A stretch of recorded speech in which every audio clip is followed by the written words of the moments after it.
L'histoire est pleine de mystères, et aujourd'hui, on va en explorer un des plus terrifiants, l'effondrement soudain de l'âge du bronze. Mais avant de commencer, fixons-nous un petit objectif ensemble. Si cette histoire t'accroche, aide-nous à atteindre 100 mentions « j'aime », ça m'indique qu'il faut que je continue à te raconter d'autres désastres oubliés de l'histoire. Un monde au bord du gouffre, la vie à la fin de l'âge du bronze. Imagine, nous sommes en l'an 1200 avant notre ère. Le monde méditerranéen est animé par ses palais, ses ports bondés et ses rois qui s'imaginent régner pour l'éternité. À Ugarit ou à Mycène, les navires rentrent au port chargés de cuivre venu de Chypre, de cèdre du Liban et d'épices de terre lointaines. Dans l'air flotte l'odeur du grain grillé et le brouhaha des marchands qui marchandent. En surface, tout paraît sûr, presque invincible. Mais comme un vase fragile qui brille jusqu'à ce que la première fissure apparaisse, la fin de l'âge du bronze était déjà au bord de l'effondrement. Pour la première fois, les sociétés étaient tellement liées qu'on pourrait presque parler de mondialisation. L'Égypte, les Hittites, les Mycéniens et les Cananéens n'étaient pas seulement voisins, ils étaient partenaires, rivaux et alliés méfiants. Des lettres sur tablettes d'argile traversaient les mers, scellées du sceau royal, montrant que les rois parlaient presque comme des PDG de grandes entreprises. Ils échangeaient des cadeaux, des filles en mariage et aussi des insultes cinglantes. Chaque royaume dépendait des autres, non seulement pour le luxe, mais pour survivre. Et au centre de tout ça, le bronze. Armes, outils, bijoux, chaque pièce avait besoin de cuivre et d'étain. Le cuivre était courant, mais l'étain rare, perdu dans des montagnes lointaines. Fabriquer du bronze nécessitait des routes commerciales de milliers de kilomètres. Si ces routes s'interrompaient, tout l'équilibre se brisait. Et quand les premières fissures apparurent, les conséquences s'étendirent comme une rangée de dominos. Entrer dans un palais, des fresques éclatantes sur les murs, des réserves pleines de jarres d'huile, de vin et de grains. Dehors, des paysans plient sous le soleil avec leurs faucilles de bronze.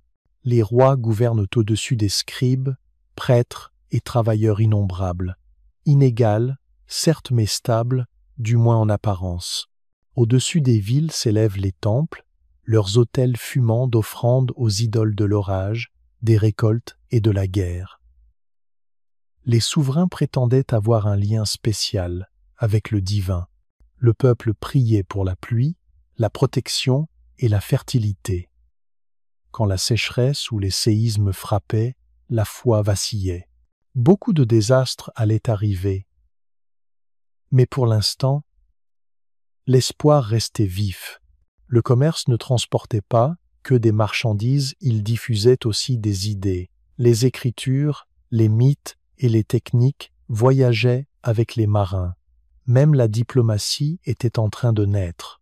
Pourtant, ce réseau, aussi solide qu'il paraissait, était fragile.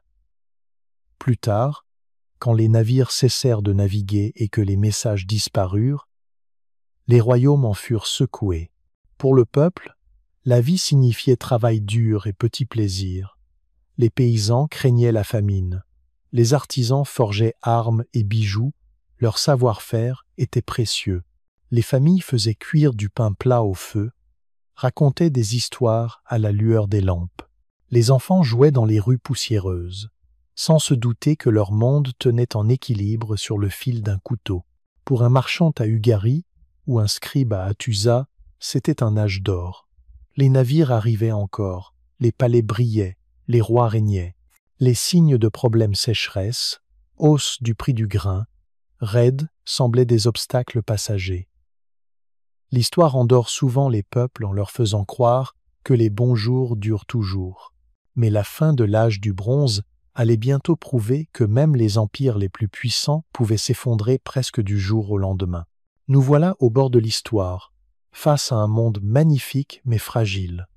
Un monde qui croyait maîtriser le commerce, la politique et la guerre, mais qui ne voyait pas à quelle vitesse le sol se dérobait. Bientôt, les palais tomberaient dans le silence, le commerce disparaîtrait et les liens eux-mêmes se briseraient.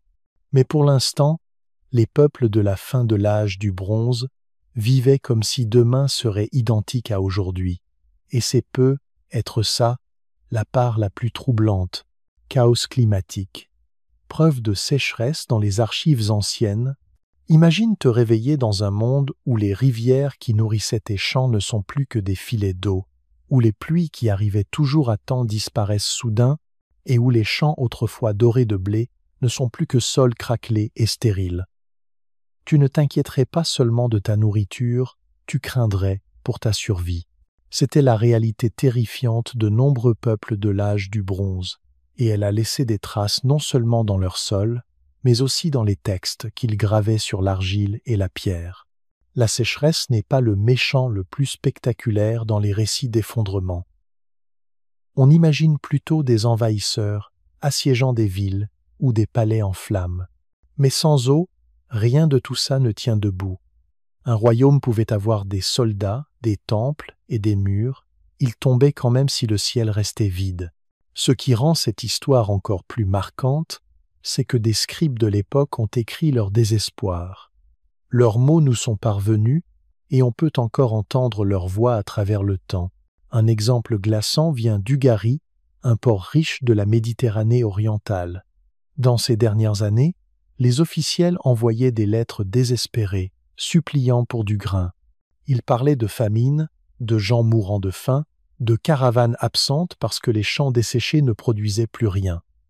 Ces tablettes sont comme des instantanés de panique.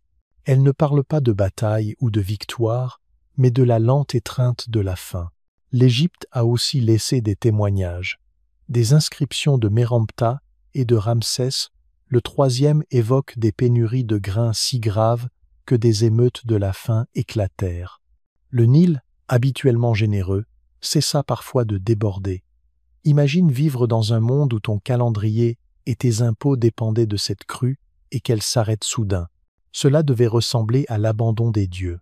La science confirme aujourd'hui ce que ces voix laissaient entendre. Les carottes de lacs et de grottes montrent des preuves de grave sécheresse à la fin de l'âge du bronze. Le pollen révèle que les champs de blé furent remplacés par des broussailles sèches. Les stalagmites montrent des pluies quasiment disparues pendant des décennies. Ce n'était pas une mauvaise année, ou deux, c'était un changement climatique assez grand pour renverser des civilisations. Et cela n'est pas arrivé isolément. La Grèce, Ugarit, les Hittites, l'Égypte, tous étaient liés par le commerce. Normalement, si une région échouait, une autre aidait. Mais quand la sécheresse frappa partout, le filet de sécurité se déchira. Plus de voisins pour secourir, plus de marchands pour livrer du grain. Imagine semer graine après graine, sans que le ciel ne donne rien. Année après année, voir les enfants s'affaiblir, les villages se vider, des bandits piller les réserves, des rois, qui autrefois se vantaient de nourrir des milliers réduits, amandier pour de l'orge. L'effondrement n'a pas été une explosion soudaine, mais une famine lente, aggravée par le chaos. Ces années de faim, on peut être poussé aux migrations et invasions. Les mystérieux peuples de la mer, mentionnés par l'Égypte, étaient peu être des communautés chassées par les récoltes ratées. Le chaos climatique n'a pas seulement apporté la famine, il a mis en mouvement des populations entières, déclenchant guerres et bouleversements. Plus tard, quand on parlera de la chute de l'Empire hittite et du silence de sa capitale Hattusa, ou des lettres désespérées d'Ugarit dans ces derniers jours, on verra toujours les mêmes empreintes. Sécheresse, faim, désespoir. Comme si toute la région avait été prise dans un étau qui se resserrait chaque année jusqu'à ce que l'ancien ordre se brise. Alors, quand on demande ce qui a causé l'effondrement terrifiant de l'âge du bronze, la sécheresse n'est pas qu'un détail, c'est un acteur principal. Les scribes antiques qui imploraient du grain et les scientifiques qui étudient aujourd'hui, les polans disent la même chose. Quand la pluie a cessé, le monde qui en dépendait s'est effondré. Et c'est un avertissement qui résonne encore de façon troublante dans notre époque. Au passage, si tu trouves cette plongée dans l'effondrement de l'âge du bronze aussi fascinante que moi, n'oublie pas de t'abonner.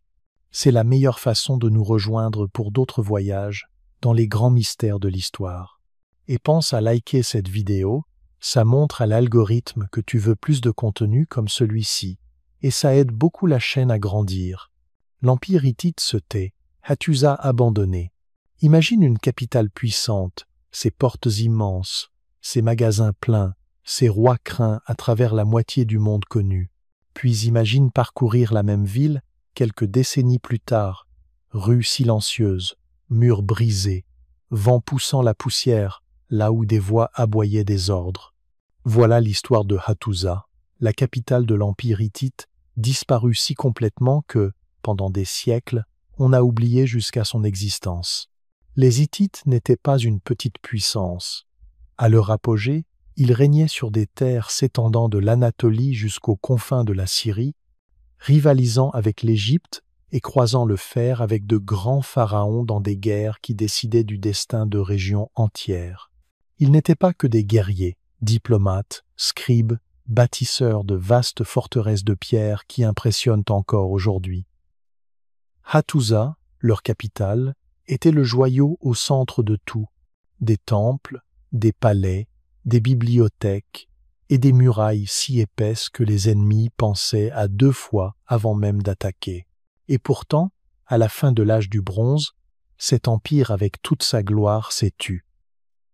Les grandes salles ont été abandonnées, les archives délaissées, les temples vidés.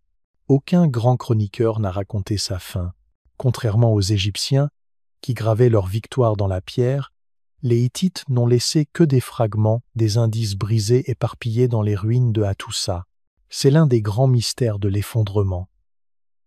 Comment un empire si puissant a-t-il pu disparaître si soudainement? L'archéologie donne des pistes. Des vestiges calcinés laissent penser que la ville a brûlé dans ces derniers jours. Les portes qui accueillaient marchands et soldats sont fendillées et noircies, comme si elles avaient subi à la fois le feu et la guerre. Mais le silence qui a suivi dit plus qu'une simple invasion. Des communautés entières se sont évanouies, des villages se sont vidés, et le rythme animé de la vie impériale s'est tout bonnement arrêté. Certains pointent le climat. Souviens-toi des preuves de sécheresse évoquées plus tôt. Les Hittites dépendaient fortement du grain des terres fertiles, et quand les récoltes échouaient, même un grand empire pouvait avoir faim. Des lettres trouvées dans des villes voisines parlent de suppliques pour de la nourriture et de caravanes jamais arrivées.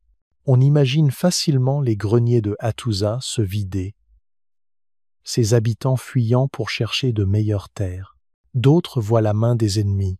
Les peuples de la mer, ces migrants et pillards mystérieux, ont semé la peur en Méditerranée pendant la même période. L'Égypte s'en est tirée de justesse, mais peu, être que les Hittites n'ont pas eu cette chance. Une vague soudaine d'invasion, combinée à des faiblesses internes, a pu submerger leurs défenses. Les murs brûlés de Hattusa pourraient en être les cicatrices. Il y a aussi l'hypothèse de la fracture interne. Le royaume hittite n'était pas un peuple unique, mais un patchwork de terres liées par des traités, des mariages et l'autorité de la cour centrale. En période de stress-famine, invasion, commerce à l'arrêt, ces liens ont pu se rompre. Des chefs régionaux ont pu être fait sécession, laissant le cœur de l'empire à découvert. Ce qui glace, c'est l'ampleur du silence. Après la chute de Hattusa, l'écriture hittite leurs archives en cunéiforme sur argile disparaît de l'histoire. La littératie elle-même se fane. C'est comme si une voix entière avait été coupée en plein milieu d'une phrase. Compare avec Ugarit, où des lettres de la faim nous donnent au moins un aperçu de la peur et de la faim. De Hattusa, aucun dernier mot, seulement des ruines. Imagine faire partie des dernières familles à partir. Tu franchis la porte des lions, passes devant des pierres renversées et des toits encore fumants, portant le peu que tu peux sur ton dos. Derrière toi, la ville qui régna sur des rois rapetisse à l'horizon. Tu ne sais pas que les générations futures oublieront ton empire. Tu sais seulement que tu laisses tout derrière, parce que ta survie l'exige. Quand on parle plus tard de la Grèce basculant dans sa propre ère sombre, ou de l'Égypte qui s'accroche de justesse, le silence des Hittites reste l'un des exemples les plus frappants de ce que l'effondrement de l'âge du bronze signifiait vraiment. Pas seulement un déclin, mais une disparition. Un empire si puissant qu'il tenait tête au pharaon s'est réduit à des échos de pierre, oublié jusqu'à ce que des archéologues redéterrent son histoire des milliers d'années plus tard. La chute de Hattusa est plus que l'histoire d'une seule ville. C'est l'avertissement de ce qui arrive quand la tempête parfaite sécheresse, invasion, fragilité, interne, frappe tout à la fois. Un silence qui en dit encore long aujourd'hui. Les derniers mots d'Ugarit, des tablettes d'argile venues d'une ville mourante, ferment les yeux un instant et imaginent ceci, un port animé, des navires qui tanguent doucement contre les quais, leurs voiles gonflées de marchandises venues de tous les coins de la Méditerranée. Les marchés bourdonnent de voix, des scribes pressent leurs stylets dans l'argile molle, et l'air sent le poisson et les épices. C'était Ugarit, un joyau de la fin de l'âge du bronze, assis fièrement sur la côte de l'actuelle Syrie. Mais l'histoire que nous tenons d'Ugarit ne parle pas seulement de prospérité. Elle parle de détresse, de peur et de silence, le genre de silence qui n'arrive que quand une ville meurt. Ce qui distingue Ugarit de tant d'autres, c'est qu'elle nous a laissé ces derniers mots. Enfouis dans les ruines, les archéologues ont découvert des tablettes d'argile qui n'avaient jamais été destinées à être retrouvées. Ce n'étaient pas des chroniques soigneusement gravées de victoires comme celles que les Égyptiens sculptaient dans la pierre. C'étaient des lettres, des messages, des suppliques désespérées, figées dans le temps au moment où le monde autour s'écroulait. Les lire aujourd'hui, c'est comme surprendre une civilisation à son dernier souffle. L'une des tablettes les plus célèbres est une lettre du roi d'Ugarit au roi de Chypre. Il y implore de l'aide des navires sont nécessaires, des ennemis pillent, et le danger approche par la mer. Il promet que le paiement viendra. Mais il a besoin d'aide tout de suite. Une autre lettre avertit que des navires ennemis ont déjà été aperçus. Des mots glaçants, car nous savons ce qui arriva ensuite, l'ennemi vint et Ugarit tomba. La tablette elle-même fut retrouvée encore posée dans le four, en attente de cuisson. La lettre n'est jamais partie. C'est presque trop parfait, comme une tragédie.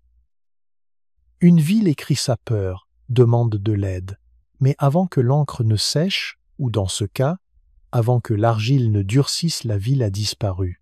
Voilà la force brute de l'histoire d'Ugarit. Ce ne sont pas que des ruines et des hypothèses. Ce sont des voix piégées dans la catastrophe. On sent presque la panique dans les griffures du stylet. Ugarit n'était pas un bourg sans importance. C'était un centre de commerce, de culture et de diplomatie. Des navires apportaient cuivre, étain et produits de luxe dans ses ports. Des lettres affluaient d'Égypte, de l'Empire hittite et de la Grèce mycénienne. Les habitants d'Ugarit parlaient plusieurs langues, et leurs scribes gardaient trace de mythes, de traités commerciaux et de mariages royaux. Mais quand la fin arriva, au début du XIIe siècle avant notre ère, toute cette richesse et ce pouvoir ne comptèrent plus. Les ennemis incendièrent la ville, ses palais s'effondrèrent, et son peuple s'enfuit ou périt. Qu'est-ce qui porta le coup final? Les tablettes suggèrent que des pillards venus de la mer, ceux qu'on appelle aujourd'hui les peuples de la mer, pressaient les rivages d'Ugarit. Mais la ville était déjà affaiblie par des forces plus vastes. Souviens-toi des séismes et des incendies dont nous avons parlé. Ils avaient laissé des cicatrices sur toute la région. Les sécheresses et les pénuries de grains rendaient la survie plus dure. Les réseaux d'échange s'étaient effilochés et les ressources qui affluaient autrefois étaient devenues rares. Ugarit ne fut pas seulement attaquée, elle le fut au pire moment, quand sa force était déjà vidée. Un détail obsédant. Les archéologues ont trouvé des réserves pleines de biens encore soigneusement rangés, comme si la vie suivait son cours normal jusqu'au tout dernier jour. Ce n'était pas un lent déclin sur des siècles. C'était brutal, soudain, final. Imagine la panique. des familles courant dans les rues tandis que des incendies embrasaient le ciel, des navires déjà en flammes dans le port, des scribes laissant tomber leurs tablettes en plein milieu d'une phrase. Puis le silence. Ce silence dura plus de 3000 ans, jusqu'à ce que les fouilles modernes ramènent ces tablettes à la lumière. Et en les lisant, il est impossible de ne pas frissonner. Ce ne sont pas de simples mots anciens, ce sont des voix qui résonnent à travers les millénaires. Nous avons vécu ici, nous avons eu peur, nous avons supplié, et personne n'est venu. À bien des égards, l'histoire d'Ugarit symbolise tout l'effondrement de l'âge du bronze. Une ville florissante, reliée à un vaste réseau international, balayée presque du jour au lendemain par des forces trop grandes à repousser. Sa chute ne fut pas seulement la perte d'un royaume, ce fut un domino de plus dans la réaction en chaîne qui fit tomber les grandes puissances de l'époque. Et pourtant, grâce à ces tablettes d'argile, Ugarit nous parle plus clairement que la plupart de ses voisines. Les ruines d'Ugarit sont silencieuses aujourd'hui. Le port a disparu, les palais sont poussière, et les scribes qui ont tracé ces derniers mots sont sans nom. Mais leur voix, elle, demeure. Et c'est peu, être là l'héritage le plus étrange et le plus puissant. Une ville mourante, figée dans son ultime instant de peur, qui nous parle encore, nous rappelant à quel point même les civilisations les plus brillantes peuvent être fragiles. Réfugiés, pirates, et survie dans un monde qui s'écroule, ferme les yeux et imagine la Méditerranée au sommet de l'âge du bronze. Des navires lourds de cuivre, d'étain, de vin et de grains sillonnent les eaux comme des veines qui injectent la vie dans un monde interconnecté. Maintenant, imagine cette même mer quelques décennies plus tard, routes commerciales rompues, ports fumants et des foules entassées sur des bateaux, non plus comme marchands, mais comme réfugiés. Voilà la réalité après le grand effondrement, quand la survie poussa des populations entières à se mettre en marche, remodelant le monde ancien d'une façon qui résonne encore. Quand les royaumes chutent, leur peuple ne s'évapore pas. Ils rassemblent ce qu'ils peuvent et partent. Certains fuient des villes en flammes comme Ugarit ou des palais qui s'écroulent en Grèce. D'autres viennent d'empires intérieurs comme celui des Hittites, où sécheresse et famine poussent les familles vers les côtes pour trouver de la nourriture. Des milliers de déplacés déferlent vers de nouvelles terres, avec leur mélange de peur, de colère et d'espoir. Les réfugiés ont toujours été des survivants, mais à la fin de l'âge du bronze, ils devinrent aussi l'un des grands moteurs du changement. Mais survivre en mouvement n'était pas simple. Des navires qui transportaient autrefois des produits de luxe regorgeaient désormais de familles, de bétail et des maigres trésors sauvés des ruines. Imagine des flottilles de petites embarcations bricolées, longeant les côtes à la recherche d'un havre. Parfois, elles trouvaient des alliés accueillants. Souvent, elles rencontraient des portes closes et des soldats hostiles. Quand la nourriture manquait et que les ports refusaient l'accès, la détresse prenait une autre forme, la piraterie. C'est là que la frontière entre réfugiés et pillards devient floue. Beaucoup de ceux qu'on appelle les peuples de la mer, silhouettes dans les inscriptions égyptiennes, on peut être commencés comme des migrants désespérés cherchant terre et blé. Mais la fin se mut vite en violence. Des groupes repoussés ou attaqués revinrent parfois l'épée à la main. Des pirates écumèrent les mers, frappant des cités déjà affaiblies par la sécheresse et les séismes. Des bourgs côtiers qui vivaient du commerce durent soudain se défendre contre des vagues d'étrangers armés. Les archives d'Égypte racontent ces rencontres. Ramsès III se vantait d'avoir vaincu de grandes coalitions venues par mer, mais même ces victoires montrent l'étendue de la crise. Des confédérations entières, des noms comme Pélésset, Chardans, d'Héniens s'unissaient, non pour commercer, mais pour survivre par la conquête. Imagine la peur le long du Nil, en voyant des flottilles d'inconnus poindre à l'horizon, portant non des biens, mais des familles entières prêtes à se battre pour une nouvelle terre. Pourtant, la piraterie ne fut pas que chaos. Parfois, ces mouvements de population lancèrent des débuts neufs. Des groupes s'installaient sur les côtes de Canaan, comme les Pélécètes que beaucoup identifient aux Philistins, bâtirent des sociétés nouvelles sur les ruines de l'ancien monde. Ils apportèrent non seulement leurs armes, mais leurs traditions, leur style de poterie, leur façon de vivre. De l'effondrement naquit un métissage culturel, douloureux mais fécond. Pour ceux restés dans les villes ruinées, la survie prit d'autres chemins. Des paysans quittèrent les terres sèches de l'intérieur pour rejoindre rivières et littoraux, espérant des sols plus cléments. D'autres se retranchèrent dans des hauteurs, plus sûrs face aux pillards mais coupés des échanges. Même la piraterie eut ses survivants des hommes et des femmes qui firent de la mer dangereuse un gagne-pain, attaquant des ports affaiblis juste pour remplir l'estomac. La Méditerranée devint moins un lieu d'échange qu'un champ de bataille pour la survie. Et pourtant, dans cette dure réalité, la résilience brilla. Les gens s'adaptèrent. Certains se tournèrent vers le fer, plus facile à trouver que l'étain rare du bronze. D'autres reconstruisirent des réseaux d'échange à petite échelle, reliant des villages plutôt que des empires. Des communautés se créèrent, mêlant réfugiés, locaux et anciens pirates, tissant une mosaïque de cultures qui posa les bases de l'âge du fer. Quand on regarde en arrière, on se concentre facilement sur les ruines palais désertés, villes brûlées, empires disparus. Mais l'histoire humaine fut aussi celle de l'endurance. Chaque famille réfugiée qui trouva une terre, chaque marin qui osa la mer, chaque bourg qui accueillit des étrangers, tous ont porté le fil de la survie. Le monde qu'ils héritèrent était plus petit, plus rude, plus incertain, mais de lui naquirent les graines de l'ère suivante. Ainsi, quand on parle des réfugiés et des pirates à la fin de l'âge du bronze, il ne s'agit pas seulement de chaos. Il s'agit de gens pris entre la détresse et la détermination, forcés de réinventer leur vie sur une scène brisée. Dans leur lutte, on voit à la fois le coup de l'effondrement et l'étincelle de renouveau qui a suivi. De la pénurie de bronze à l'innovation du fer, imagine vivre dans un monde où tout ce qui compte, tes armes, tes outils, même ton statut dépend d'un seul métal brillant. Voilà la vie à la fin de l'âge du bronze.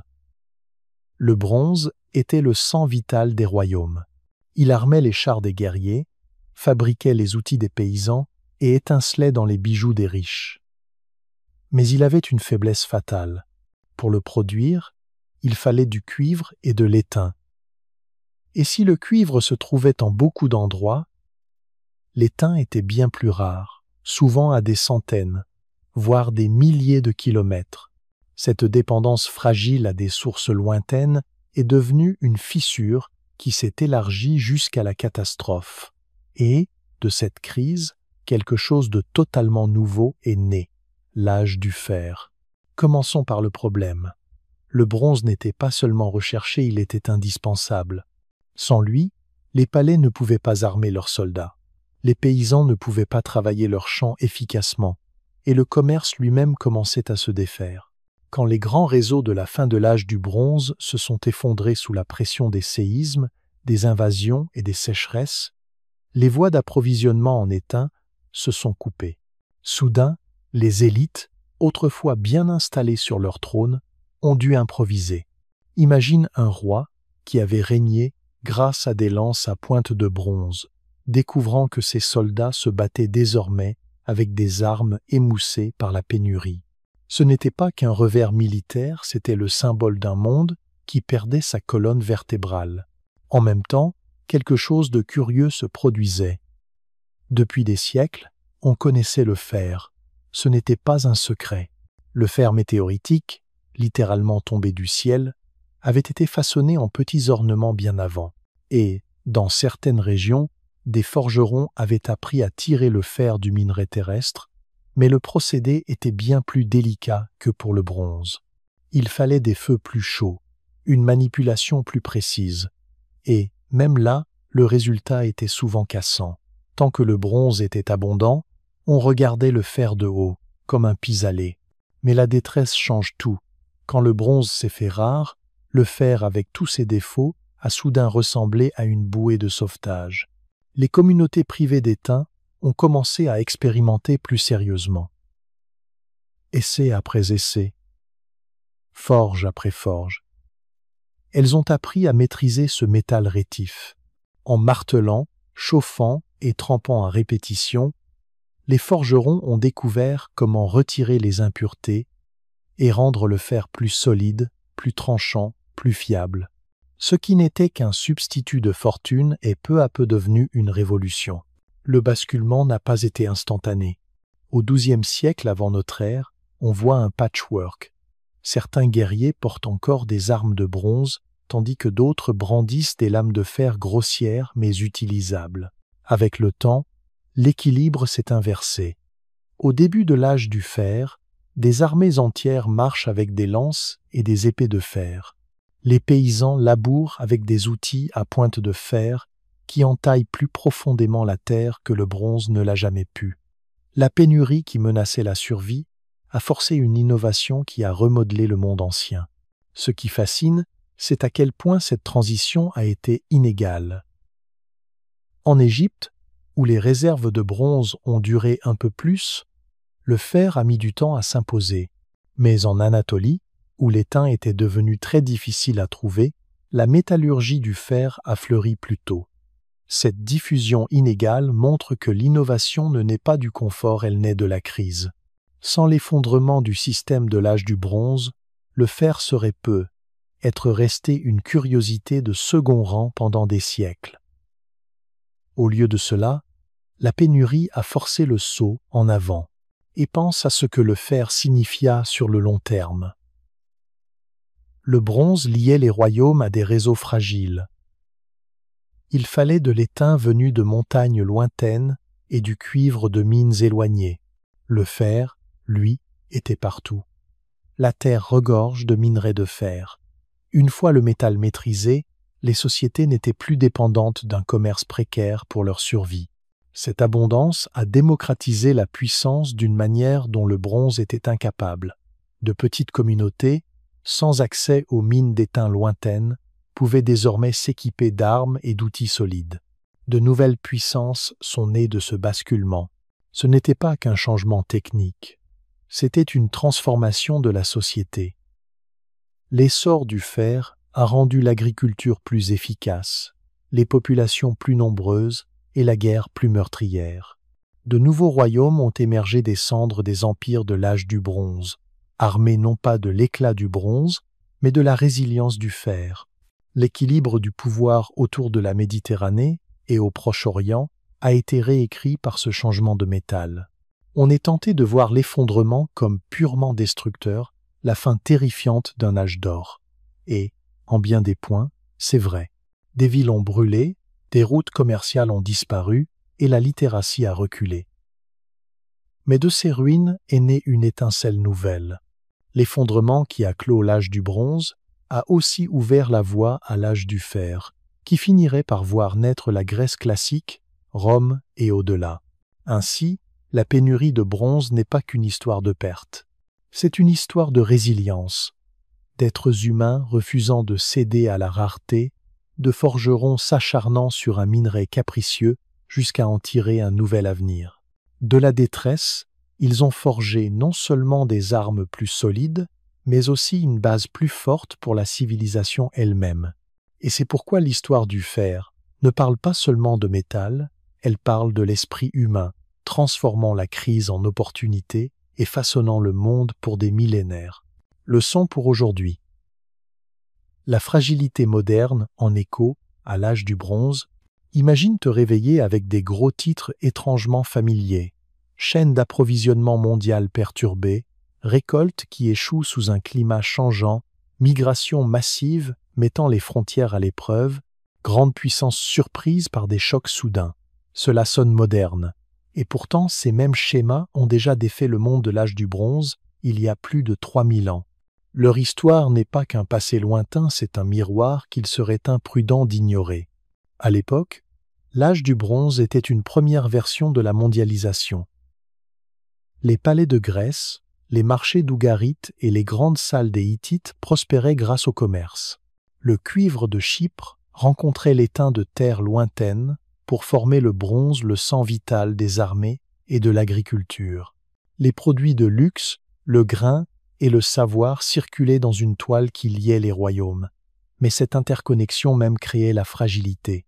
Qu'un maillon cède et le choc se propageait. Cela ne te rappelle-t-il pas un monde où une seule perturbation peut faire trébucher des marchés entiers? Considère la sécheresse, l'un des tueurs silencieux de la fin de l'âge du bronze. Les archives anciennes parlent de champs stériles et de greniers vides. Et la science confirme des décennies de pluies capricieuses qui ont transformé des sols fertiles en poussière. Aujourd'hui, nous faisons face à notre propre version. Le changement climatique, sécheresse plus longue, tempêtes plus violentes, mer qui monte, tout comme les crues hésitantes du Nil ont ébranlé l'Égypte. Un climat déréglé secoue nos nations, nous rappelant qu'aucune technologie ne nous rend invulnérables à la nature. Il y a eu ensuite les peuples de la mer, des migrants arrivant par mer avec famille et armes, en quête de terre et de nourriture. Pour leurs adversaires, ils paraissaient pillards. Pour eux-mêmes, ils étaient des survivants de la famine et de l'effondrement, forcés d'avancer ou de périr. N'est-ce pas l'écho de nos crises actuelles de réfugiés, où guerre, faim et climat poussent des millions de personnes à chercher un rivage sûr? Les visages changent, mais l'histoire humaine reste la même. Quand la survie est en jeu, on se met en route. Même la supériorité militaire s'est effritée d'une façon étonnamment actuelle. Les chars, fierté des armées de l'âge du bronze, sont devenus inutiles face à de nouvelles tactiques et à des vagues de combattants désespérés. Une technologie autrefois synonyme de domination s'est retrouvée obsolète. Dans notre monde, où les innovations surgissent sans cesse, qui peut dire quelle force d'aujourd'hui deviendra la faiblesse de demain? La chute de Hattusa, l'abandon d'Ougarit, l'âge sombre en Grèce, tout cela rappelle la fragilité des puissances, même les plus solides. Une tempête parfaite de sécheresse, séismes, migration, famine et commerce brisé a détruit des siècles de progrès en moins d'une vie. Et voici ce qui glace. Ceux qui le vivaient n'imaginaient sans doute pas que leur monde pouvait vraiment s'écrouler. Ils faisaient confiance au système, aux routes commerciales, aux palais. Puis, morceau par morceau, tout s'est défait. Nos systèmes modernes sont plus avancés, mais aussi plus intriqués. Nourriture, énergie, médicaments, technologie, tout dépend de réseaux qui couvrent des continents. Comme dans le monde de l'âge du bronze, nous gagnons énormément quand tout circule bien, mais quand ce n'est pas le cas, les conséquences se propagent vite. La pandémie nous en a donné un aperçu. Imagine plusieurs crises frappant en même temps, comme il y a plus de 3000 ans. Pourtant, l'effondrement de l'âge du bronze n'est pas qu'un avertissement. C'est aussi une leçon de résilience. Des ruines ont jailli de nouveaux départs, l'âge du fer, de nouvelles cultures, de nouvelles langues, de nouvelles façons de vivre. L'effondrement fut dévastateur, mais il n'a pas clos l'histoire humaine. Les gens se sont adaptés, ont trouvé de nouveaux outils et ont reconstruit. C'est peu être l'écho le plus fort pour nous. Fragilité et résilience coexistent.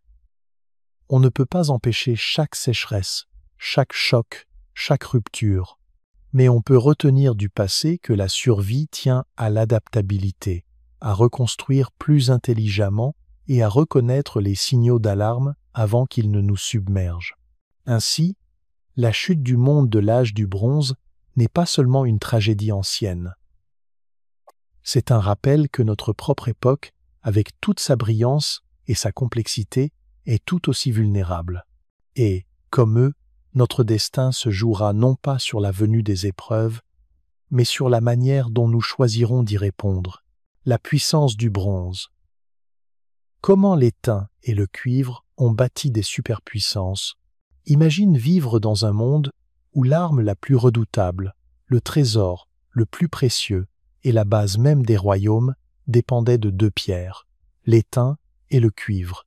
Pas très impressionnant, hein? Mais fondus ensemble, ils donnaient le bronze, ce métal brillant qui bâtissait des empires. Pendant des siècles, celui qui contrôlait le bronze contrôlait le monde. Pense à ça comme au pétrole aujourd'hui. Si tu en avais, tu avais l'argent et le pouvoir, sinon tu dépendais de ceux qui en avaient. Le bronze, c'était le pétrole du monde ancien, et leur économie reposait sur des chaînes d'approvisionnement, exactement comme la nôtre. Le cuivre se trouvait facilement à Chypre, en Anatolie ou dans l'Égée. Mais l'étain, lui, était désespérément rare. Il fallait creuser en Asie centrale, en Afghanistan, ou même jusqu'en Cornouailles. Imagine garder ton palais approvisionné alors que ton ingrédient clé venait de milliers de kilomètres plus loin. Les rois dans leurs palais somptueux, les scribes notant le commerce sur des tablettes d'argile, les caravanes traversant les déserts et les navires affrontant des mers dangereuses, tout tournait autour du bronze. Les palais mycéniens brillaient d'armures de bronze. Les chars hittites étincelaient de garnitures de bronze. Les armées égyptiennes marchaient avec des armes de bronze scintillant au soleil. Outils, bijoux, statues. Offrande, le bronze était autant un symbole de puissance que de survie. Mais la force du bronze était aussi sa faiblesse. Tout dépendait de ses routes commerciales à longue distance. Si la sécheresse, les pirates ou les envahisseurs coupaient ces liens, le système s'effondrait. Et c'est exactement ce qui se produisit lors de l'effondrement de l'âge du bronze. Les rois s'en vantaient même. Des lettres de Marie, d'Ugarie ou des archives égyptiennes montrent que le cuivre et l'étain étaient le sang vital de la diplomatie. Certains souverains suppliaient pour obtenir de l'étain. Une lettre d'Ugarie, écrite juste avant que la ville brûle, implore des livraisons de cuivre sans savoir que la fin approchait. La rareté de l'étain le rendait précieux. Contrôler l'étain, c'était comme les luttes d'aujourd'hui pour le pétrole. Chypre devint le centre du cuivre, au point de donner son nom au mot « cuivre ». Sans ça, pas de bronze.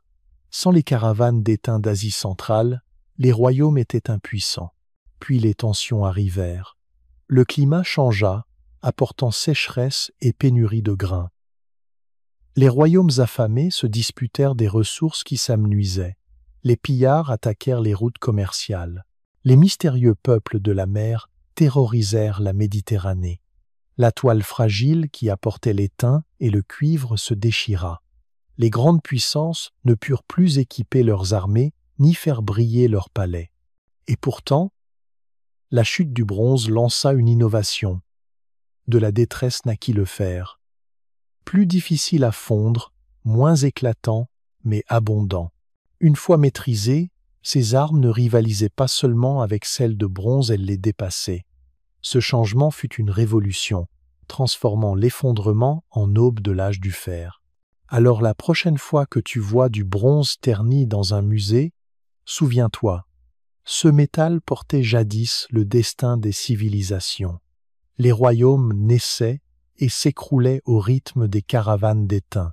Dans l'éclat d'une épée ou la lueur d'une coupe se cachent à la fois la splendeur et la fragilité des premières superpuissances du monde. Au fond, ce n'était pas seulement une question d'armes ou d'outils. C'était le métal qui liait les empires entre eux et le réseau fragile de connexion qui, une fois rompu, fit s'écrouler le monde ancien. Palais, temples et commerce. La première économie mondiale. Imagine, nous sommes à la fin de l'âge du bronze, il y a environ 3200 ans. Le monde méditerranéen bourdonne de vie. Des navires à la proue haute glissent sur la mer, leurs voiles gonflées par le vent, transportant des trésors d'une terre à l'autre. Dans les ports, on échange des épices, du cuivre, de l'étain, du lin, de l'huile, du vin et même des idées. Au centre de tout ça se trouvent les palais et les temples de véritables pôles de pouvoir qui contrôlent l'armée, rituels et la sève vitale de ce qui était, en réalité, la toute première économie mondiale. Les palais n'étaient pas de simples salles de fête étincelantes. C'étaient des entrepôts, des banques, des tribunaux, des marchés, parfois même des épiceries. À Mycène, en Crète, à Ugarit ou en territoire hittite, ils collectaient les biens des paysans, artisans et commerçants, puis les redistribuaient.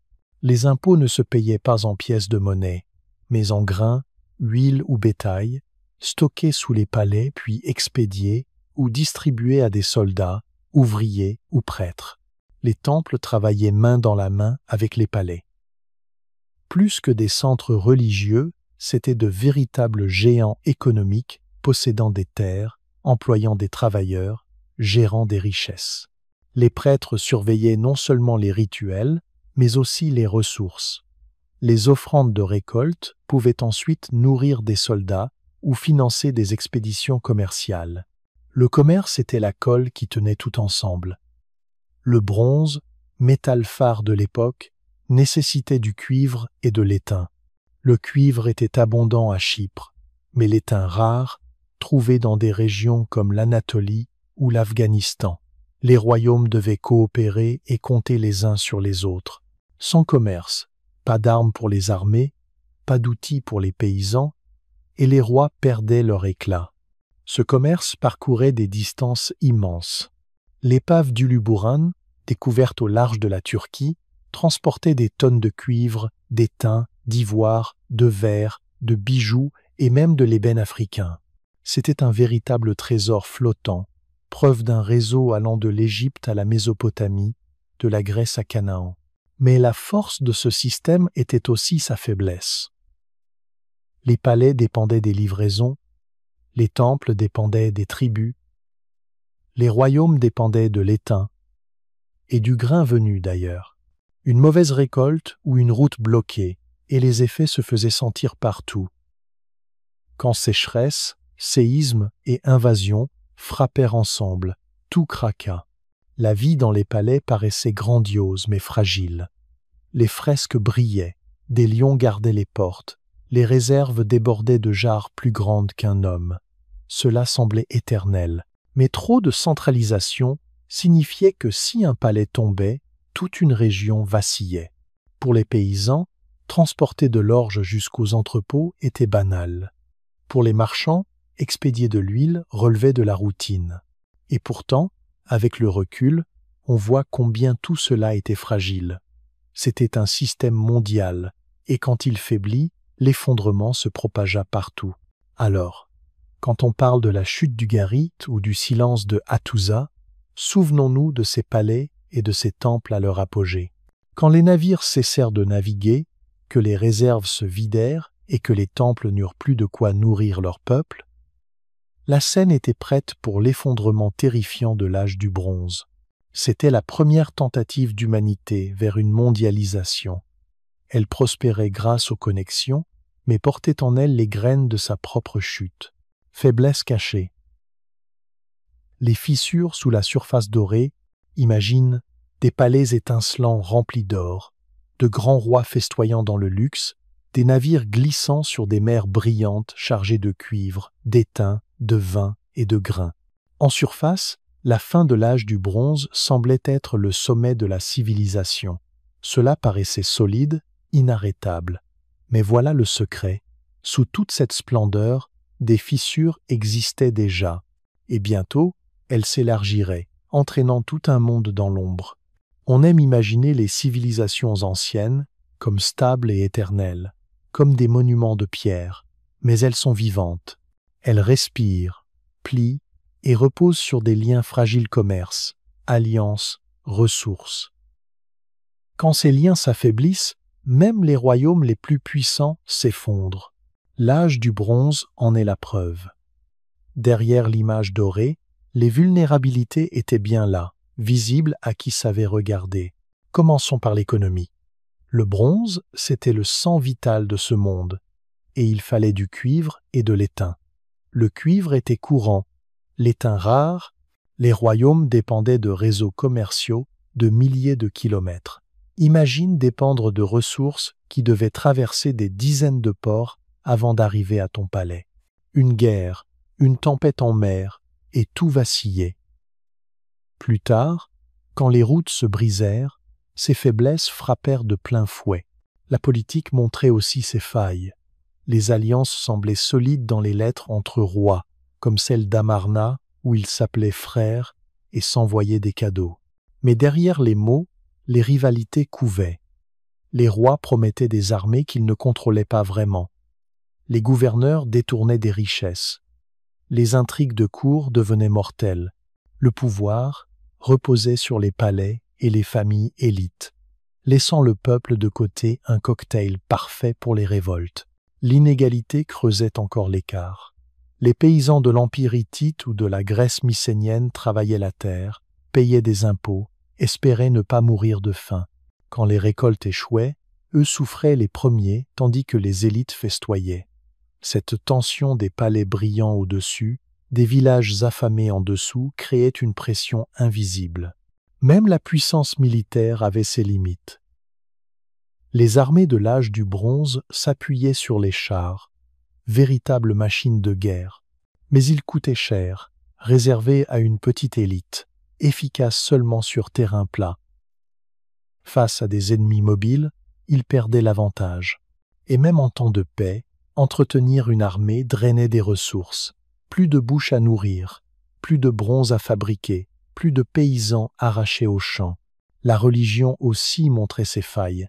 Le peuple croyait que les idoles protégeaient la terre. Mais que se passait-il quand les temples brûlaient, que les séismes frappaient et que les murs s'effondraient? La foi se brisait. Et quand la foi vacillait, l'autorité des prêtres et des rois, censés avoir la faveur divine, s'effondrait avec elle. Aucune de ces faiblesses n'a causé la chute seule. Pense à elle comme à du bois sec entassé, attendant une étincelle. Le climat changeant, les invasions, les tremblements de terre, voilà les étincelles. L'âge du bronze brillait, mais il était cassant. Ce réseau mondial reliant l'Égypte, la Mésopotamie, l'Anatolie et la Grèce, il paraissait solide, mais il était délicat. Une fois les fils brisés, les royaumes n'eurent pas le temps de les réparer. Et bientôt arrivèrent les coups fatals: sécheresse, migration, guerre. Mais la scène était déjà prête. Prends du recul. Ça te semble familier? Un monde brillant de richesses, mais reposant sur des liens fragiles, des inégalités et des ressources lointaines. Ça rappelle quelque chose, non? Peut être que le plus effrayant, c'est ça. Les fissures de l'âge du bronze ne sont pas qu'une histoire, elles sont un avertissement. La vérité, c'est que les civilisations s'effondrent rarement d'un coup, sans prévenir. Elles se fragilisent de l'intérieur. Le monde de la fin de l'âge du bronze était déjà fragile avant les désastres. Et quand les tempêtes sont arrivées au sens propre comme au figuré, ces failles cachées sont devenues fatales. Voilà la beauté sombre de cette histoire. À l'extérieur, on voyait l'or et la splendeur. À l'intérieur, un monde en train de se déliter. Et c'est exactement ce qui a rendu l'effondrement non seulement possible, mais inévitable. Séismes et tempêtes de feu, des villes secouées et incendiées. Imagine-toi dans une ville animée de l'âge du bronze. Les rues bourdonnent du bavardage des marchands, les outils de bronze s'entrechoquent et une odeur de pain chaud s'échappe d'un foyer ouvert.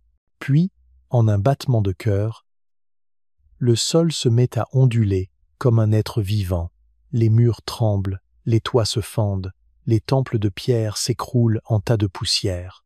Avant même que la panique ne retombe, le feu traverse les ruines, s'attaquant aux poutres de bois et aux réserves d'huile, transformant des quartiers entiers en brasiers.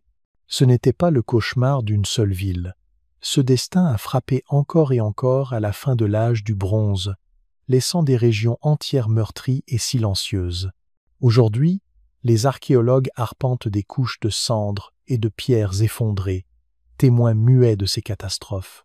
À Mycène, à Troie et le long de la côte levantine, des traces de puissants séismes apparaissent aux côtés de ruines incendiées, des murs antiques tordus et déplacés, comme poussés par des mains invisibles. Des jarres de stockage brisées là où elles sont tombées, ensevelies sous des gravats qui furent autrefois une architecture fière. Ce n'étaient pas de simples secousses. C'étaient des tueuses de villes. Quand on imagine l'effondrement de l'âge du bronze, on pense souvent aux ennemis aux portes. Mais parfois l'ennemi, c'était la terre elle-même. Il fait froid dans le dos de voir à quel point ces grandes civilisations étaient vulnérables. Des palais dressés comme des montagnes de pierre, mais posés sur des failles agitées depuis des millénaires. Parfois, des pans entiers de littoral se sont soulevés ou affaissés sous l'effet des secousses, coupant des ports de la mer ou noyant des terres fertiles. Un seul tremblement pouvait détruire les fortifications, réduire les magasins en ruines et ouvrir la voie à des pillards frappants, alors que les survivants fouillaient encore les décombres. Le feu suivait souvent, déclenché par des lampes à huile renversées, des foyers effondrés ou une destruction volontaire d'assaillants opportunistes. Pour ceux qui le vivaient, c'était comme si le monde se déchirait. Nous avons des lettres de villes comme Ougarit qui montrent à quel point la vie était déjà précaire. Des marchands se plaignaient de livraisons interrompues, des officiels suppliaient pour du grain, et des menaces arrivaient de la terre comme de la mer. Lorsqu'un séisme frappait, il ne faisait pas que renverser des murs, il brisait l'équilibre fragile de la survie. Imagine reconstruire ta maison quand la nourriture manque, que des pillards rôdent, et que les palais qui organisaient autrefois l'aide gisent eux-mêmes en ruine. Le malheur s'empilait jusqu'à rendre le redressement presque impossible. L'un des exemples les plus obsédants vient de l'île de Crète. La puissante civilisation minoenne avait déjà décliné des siècles plus tôt, mais, à la fin de l'âge du bronze, ces villes tenaient encore. Les fouilles montrent des couches d'incendie et de destruction qui s'alignent sur l'activité sismique de la région. On observe des schémas semblables le long des côtes égéennes, où des grappes d'établissements semblent avoir chuté au cours du même siècle. Une question se pose.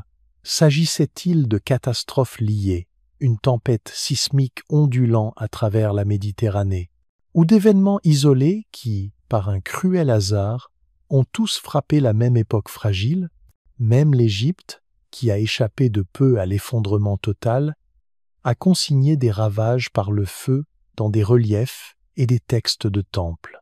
Dans une inscription, des envahisseurs sont décrits brûlant des villes et ne laissant que des ruines noircies. Que ces flammes aient été allumées par des mains humaines ou par le chaos de la nature, l'effet était le même. Des familles déplacées, des champs détruits, des temples réduits en gravats. Plus tard, quand Ramsès III affronta les terrifiantes attaques des peuples de la mer, il ne défendait pas seulement des frontières. Il tentait de protéger une terre déjà meurtrie par les désastres. Pense aussi au poids psychologique. Dans un monde où l'on voyait les séismes et le feu comme des messages divins, chaque secousse était plus qu'un événement physique. C'était un signe de colère cosmique, un avertissement que les êtres sacrés étaient fâchés ou s'éloignaient. Les prêtres se hâtaient d'accomplir des rituels. Les dirigeants proclamaient des sacrifices, mais les catastrophes continuaient. Quand la foi heurtait la peur, la confiance dans les chefs et les systèmes s'effritait. Les fondations mêmes des croyances se fissuraient comme les murs de pierre. Et pourtant, au milieu de ces destructions, des traces de résilience demeurent. Certaines villes ont reconstruit une fois, 2 fois, avant d'abandonner. Les habitants ont déblayé la cendre, colmaté les murs et replanté sur des terres brûlées. Un temps, la vie a repris, preuve que la détermination humaine était aussi profonde que la cruauté des désastres. Mais à mesure que les catastrophes se succédaient, séismes, incendies, sécheresses, invasions, le fardeau devenait trop lourd. Les traumatismes répétés ont vidé les royaumes de leur force jusqu'à ce que les coups finaux de l'effondrement portent. En regardant en arrière, les ruines murmurent le même avertissement. Les civilisations, aussi puissantes soient-elles, peuvent s'écrouler non seulement sous les ennemis ou la politique, mais sous la terre elle-même. La fin de l'âge du bronze ne s'est pas faite dans le silence. Elle s'est faite avec le grondement du sol qui s'ouvre et le crépitement des flammes dévorant tout. Et ces échos nous rappellent que même les villes les plus solides peuvent être secouées et brûlées quand le monde décide de bouger sans pitié. Royaumes affamés, pénurie de grains et prix qui s'envolent. Imagine la scène, les grands palais de la fin de l'âge du bronze, autrefois pleins de vie, désormais emplis de silence et d'inquiétude. Les réserves, jadis débordantes de grains, sont à moitié vides. Les marchés, autrefois bruyants, résonnent de marchandages désespérés. Et, à travers le monde ancien, des gens qui n'avaient jamais connu la faim se retrouvent soudain au bord de la famine.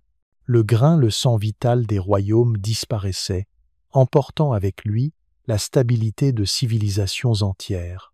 Au début, les pénuries ont pu sembler temporaires. Une sécheresse pouvait ruiner une récolte, certes, mais l'année suivante irait sûrement mieux, sauf que non. Année après année, les pluies ont manqué, les rivières ont baissé et les champs ont donné moins.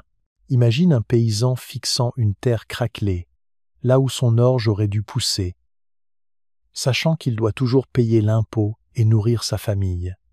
Ces récoltes manquées se sont propagées comme une onde de choc. Quand la campagne avait faim, les villes avaient faim aussi.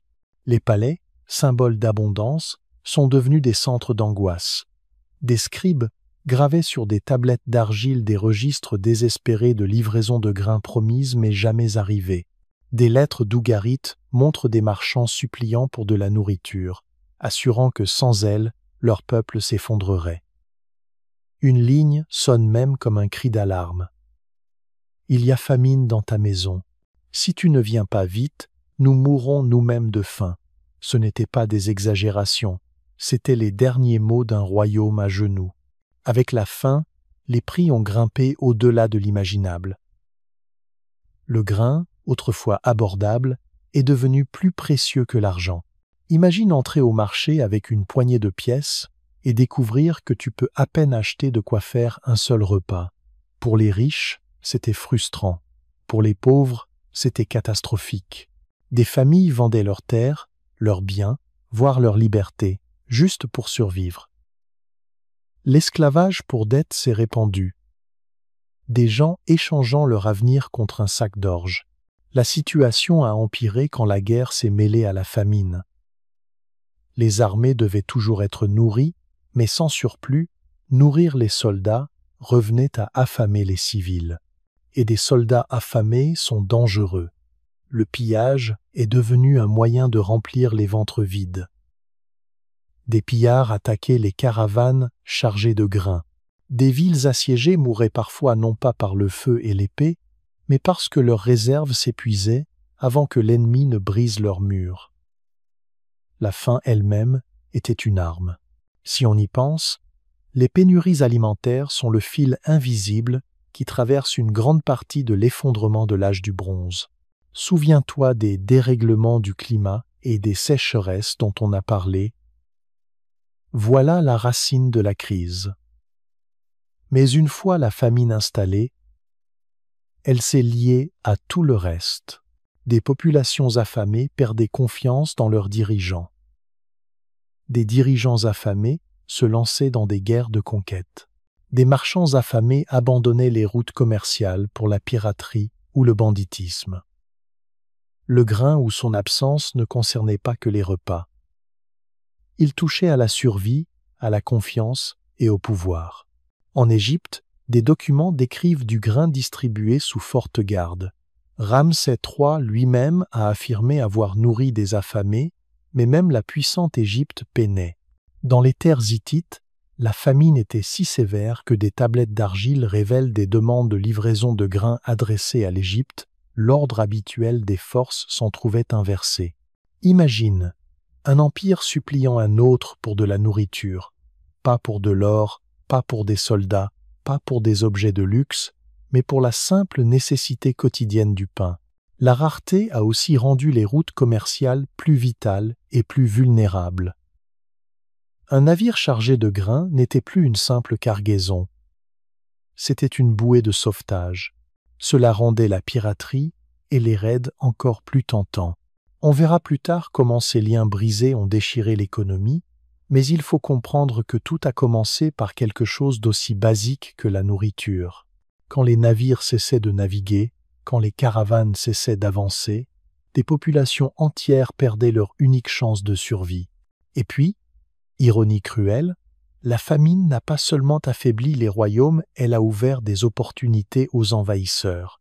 Les peuples de la mer, dont on racontera bientôt l'histoire, ont déferlé sur une Méditerranée déjà creusée par la faim. Ils n'ont pas affronté des armées au sommet de leurs forces. Ils ont trouvé des soldats épuisés et affamés, des dirigeants distraits par des émeutes et des villes qui se délitaient de l'intérieur. La faim a ouvert les portes avant même qu'un coup ne soit porté. Les pénuries de grains n'ont peu être pas l'air aussi spectaculaires que des tempêtes de feu ou des séismes, mais elles ont été tout aussi destructrices. Elles ont agi lentement, en silence, mais sans relâche, rongeant la force des empires jusqu'à les rendre trop fragiles pour survivre. La faim peut briser des royaumes aussi sûrement que la guerre. Au bout du compte, c'est cet ennemi invisible sol craquelé, grenier vide, prix qui s'envole, qui a transformé des civilisations puissantes en coquilles fragiles. Quand les tables des rois se sont retrouvées nues, le message était clair. Le monde de l'âge du bronze s'effondrait de l'intérieur. Qui étaient les peuples de la mer? Pillards ou migrants désespérés? Imagine te tenir sur la côte de la Méditerranée orientale, il y a plus de 3000 ans.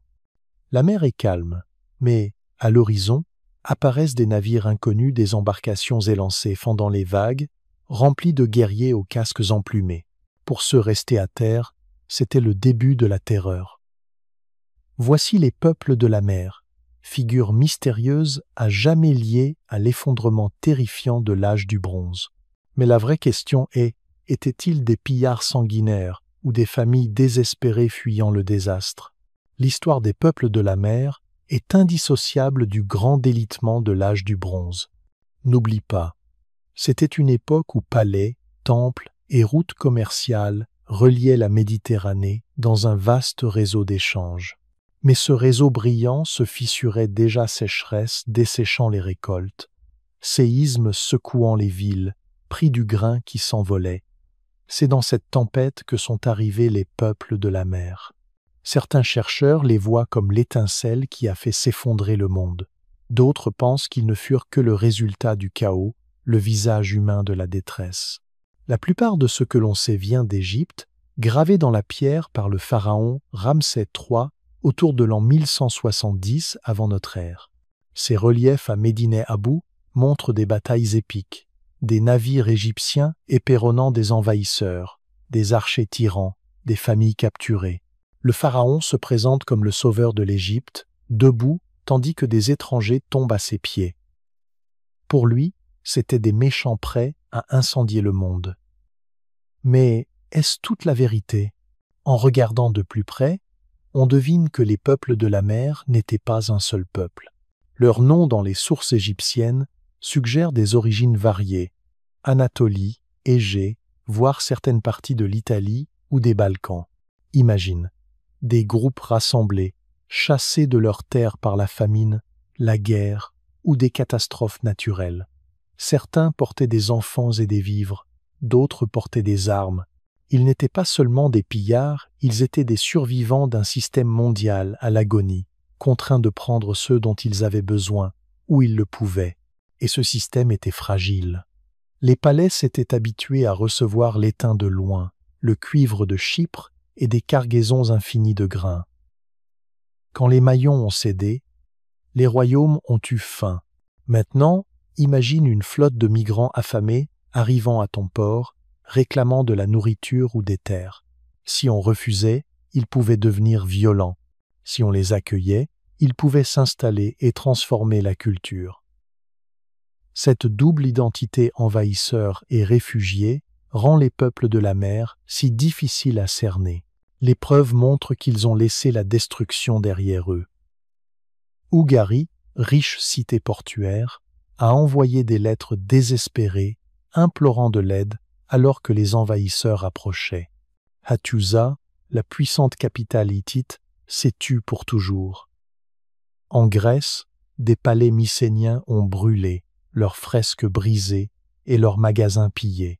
Pour beaucoup, les peuples de la mer semblent être le marteau qui a abattu ces royaumes. Mais d'autres soutiennent que ces royaumes s'effondraient déjà sous leur propre poids et que les nouveaux venus n'ont été qu'une vague de plus dans la tempête. Prends les Philistins, par exemple. L'archéologie montre que, peu après cette période, de nouveaux établissements au style étranger apparaissent en Canaan. La poterie, l'architecture et certaines coutumes suggèrent une origine d'outre-mer. Étaient-ce d'anciens peuples de la mer, jadis redoutés comme destructeurs, qui reconstruisaient désormais leur vie au sein d'une nouvelle culture? Si oui, Leur histoire n'est pas qu'une histoire de terreur, mais aussi d'adaptation et de survie. On ne saura jamais ce que ressentaient les gens ordinaires alors. Imagine un paysan dont la récolte a échoué, entendant des rumeurs d'étrangers arrivant par mer. Venaient-ils pour commercer, pour piller, pour s'installer? Pour ceux qui l'ont vécu, les peuples de la mer devaient ressembler moins à un ennemi unique qu'à la marée elle-même imprévisible, irrésistible, remodelant les côtes de l'histoire. C'est pourquoi ils restent au cœur de l'effondrement terrifiant de l'âge du bronze. Ils n'étaient pas une invasion extérieure surgie puis disparue. Ils étaient tissés dans la trame même du désastre, à la fois cause et symptôme, pillards et réfugiés. Leur mouvement révèle combien le monde interconnecté des palais et du commerce était fragile. Quand ils sont arrivés, le système n'a pas tenu. Alors, qui étaient-ils? Des pillards, oui. Des migrants désespérés, aussi.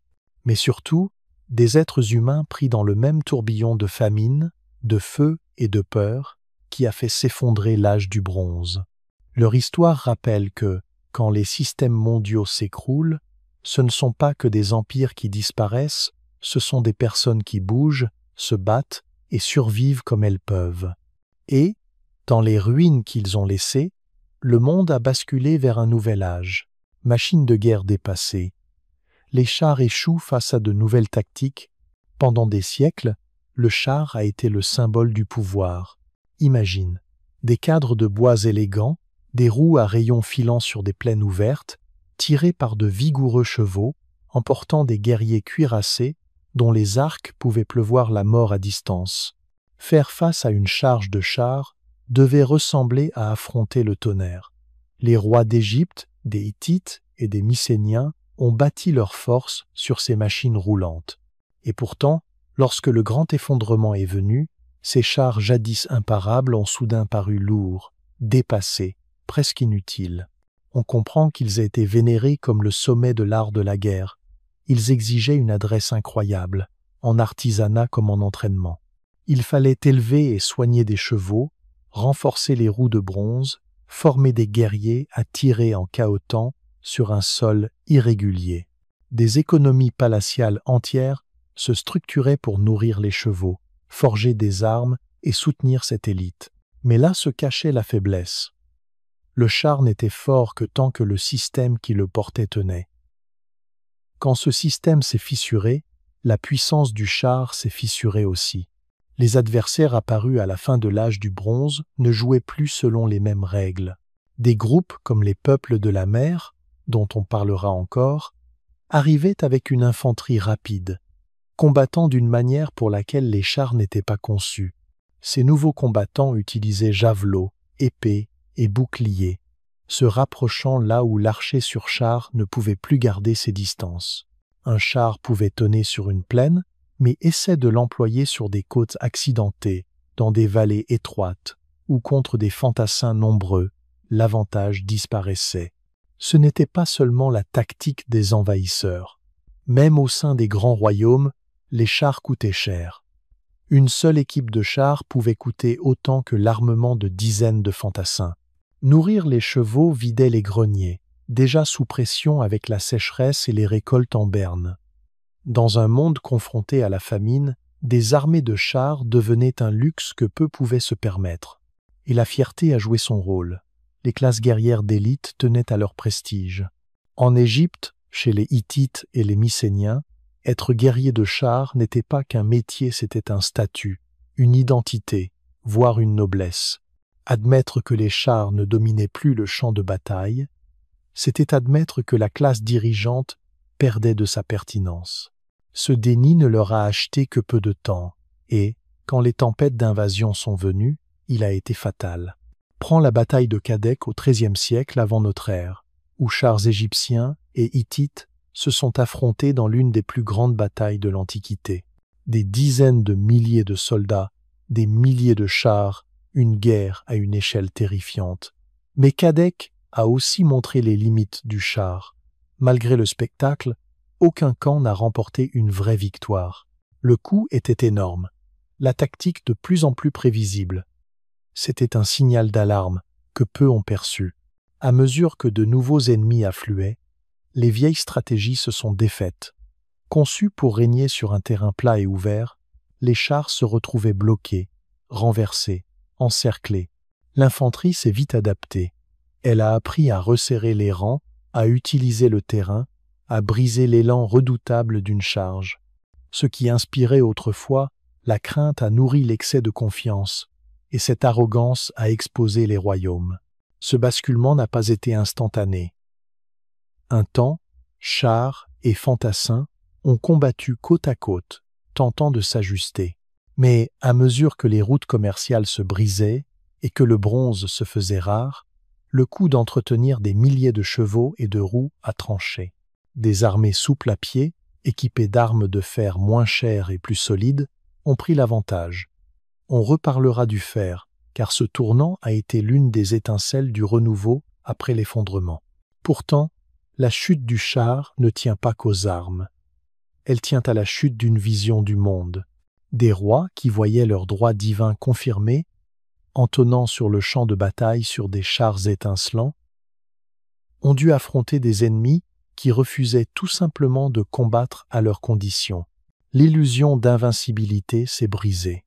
Et, avec elle, l'autorité des palais. Souviens-toi des faiblesses cachées sous la surface de l'âge du bronze. Le char en est l'exemple parfait. Brillant, oui, mais cassant. Il paraissait puissant tant que le monde n'évoluait pas, et quand il a changé, le char n'a pas pu suivre. C'est l'histoire de l'âge du bronze en miniature. Une force éblouissante, sapée par sa propre rigidité. Peu est-ce pour cela que cette partie de l'effondrement nous hante encore. Les puissantes machines de guerre qui régnaient sur les plaines ont fini en reliques, abandonnées dans des villes en ruine, symbole d'un pouvoir disparu presque du jour au lendemain. Ce qui fut le sommet de l'innovation est devenu le fossile d'un échec, laissé dans la poussière de l'histoire. La Grèce en flammes. Les palais mycéniens s'effondrent dans l'obscurité, ferment les yeux et imaginent les palais de la Grèce mycénienne à leur apogée. D'immenses murailles de pierre, des fresques peintes éclatantes de couleurs, des réserves débordant de trésors venus de toute la Méditerranée. Voici les salles du monde d'Agamemnon des rois quasi légendaires, commandants guerriers, scribes et artisans. Maintenant, imagine ces mêmes palais engloutis par le feu. Les poutres du toit s'effondrent, la fumée monte vers le ciel, des tablettes d'argile cuisent dans les flammes. Ce n'était pas un seul palais, c'étaient presque tous. L'un après l'autre, les bastions mycéniens tombèrent, ne laissant que des ruines noircies et un silence si profond qu'on eût dit que la terre elle-même avait oublié ses maîtres. Les archéologues ont mis cela en évidence de façon frappante. À Pylos, le palais brûla si fort que ses archives de tablettes d'argile furent cuites et préservées. À Mycène même, la citadelle jadis toute puissante sombra dans le chaos. Tyrinthe, Thèbes, Knossos, toutes connurent la destruction, souvent dans la même courte période, au XIIe siècle avant notre ère. Ce n'était pas un malheur isolé, c'était le délitement d'une civilisation entière. Qu'est-ce qui provoqua cette vague de destruction? La réponse, frustrante et complexe. Certains palais tombèrent peu, être sous les coups d'envahisseurs. D'autres s'effondrèrent sous le poids de révoltes internes. D'autres encore furent abandonnés après que la famine et la sécheresse eurent rendu la vie palatiale invivable. Mais quoi qu'il en soit, le schéma est clair. La Grèce, autrefois flamboyante de puissance, est littéralement partie en fumée, et l'effondrement ne touchait pas seulement les bâtiments. Quand les palais brûlèrent, le système qui maintenait la société mycénienne en vie brûla avec eux. Ce n'était pas de simples résidences royales. C'étaient les cœurs battants de l'administration, du commerce et du culte. Chaque cargaison de grains, chaque décompte de bronze, chaque rituel sacré remontait au palais. Détruit le palais, et toute la toile de contrôle se défait. Sans scribe pour tenir les registres, sans grenier pour stocker les surplus, sans dirigeant pour mener les armées, le système s'écroula en morceaux. Le résultat, les historiens l'appellent l'âge sombre grec. L'écriture disparaît, Le commerce au loin s'étiole. L'art et l'architecture deviennent plus modestes, plus simples, plus humbles. Pendant des siècles, la Grèce n'est plus que l'ombre d'elle-même. Des villages remplacent des royaumes, le récit oral remplace les archives écrites. Imagine naître dans ce monde, entendre des récits de rois puissants et de palais étincelants sans jamais en voir. Pour toi, ce ne serait que des mythes. Et c'est peu être là le tournant le plus fascinant. De cet effondrement naquirent des légendes. La fin en flammes de la Grèce mycénienne donna naissance à la mémoire de héros Agamemnon, Achille, Ulysse. Les traditions orales qui portèrent ces histoires à travers l'âge sombre devinrent plus tard les épopées d'Homère, l'Iliade et l'Odyssée. Ainsi, tandis que les palais partaient en cendres, leurs échos survécurent dans la chanson et le récit, façonnant la manière dont les Grecs ultérieurs se souvenaient de leur passé. Mais n'oublions pas la dimension humaine de cet effondrement. Derrière chaque mur tombé et chaque salle brûlée, il y avait des gens, des paysans perdant leurs champs à cause de la sécheresse, des soldats incapables de défendre leur citadelle, des familles fuyant avec ce qu'elles pouvaient porter. Imagine te tenir sur une colline, regardant les flammes dévorer ta ville, en sachant qu'il n'y aura ni reconstruction ni retour. Des générations qui prospéraient grâce au système palatial furent jetées dans la survie, forcées de s'adapter à un monde sans dirigeants centraux, sans commerce à longue distance, sans les luxes de leurs ancêtres. La chute des palais mycéniens s'inscrit aussi dans le tableau plus large que nous explorons. Souviens-toi des royaumes affamés où la pénurie de grains déclenchait des émeutes, ou des connexions brisées quand les routes commerciales se rompaient. La Grèce n'était pas isolée de ces pressions. Famine, piraterie, invasion, tout cela contribua à sa chute, comme ailleurs dans le monde de l'âge du bronze. Les flammes qui engloutirent les palais mycéniens n'étaient qu'une pièce d'une tempête qui balayait toute la Méditerranée orientale. Et pourtant, comme tant d'effondrements, cette fin fut aussi un commencement. De l'obscurité qui suivit, la Grèce se reconstruisit lentement. Les villages devinrent des cités. État, la poésie orale se transforma en littérature écrite.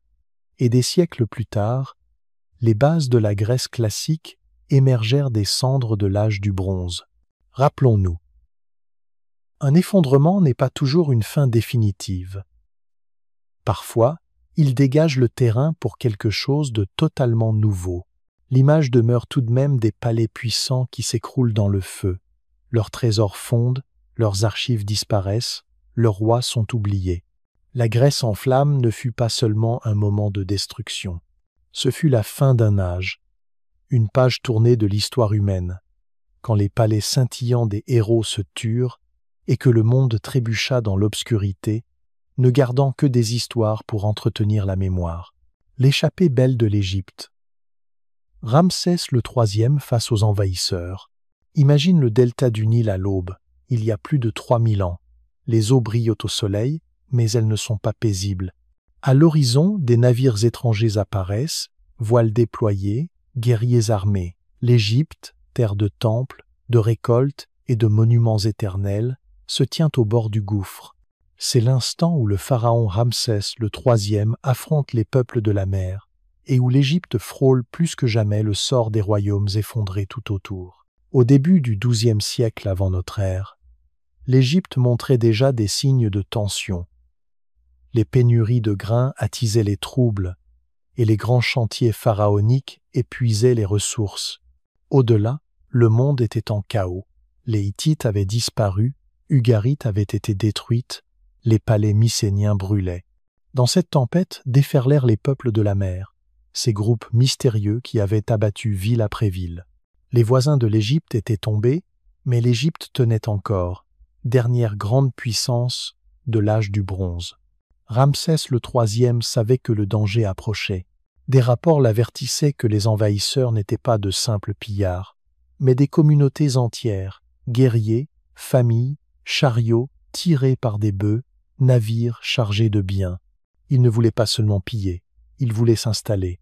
L'Égypte ne faisait pas face à une simple bataille. Elle affrontait une invasion capable de l'effacer de l'histoire. L'affrontement arriva vers l'an 1175 avant notre ère. À Médineh Abou, Ramsès fit graver l'histoire dans la pierre pour qu'on ne l'oublie pas. Les scènes sont vives. Des archers égyptiens criblent de flèches les navires ennemis, le chaos quand les vaisseaux s'entrechoquent, des guerriers traînés sur la rive enchaînée. À terre, les chars tonnent sur le sable et dispersent les envahisseurs. Les inscriptions proclament une victoire totale, Ramsès se présentant en protecteur divin de l'Égypte, debout tandis que les derniers royaumes autour de lui s'écroulent.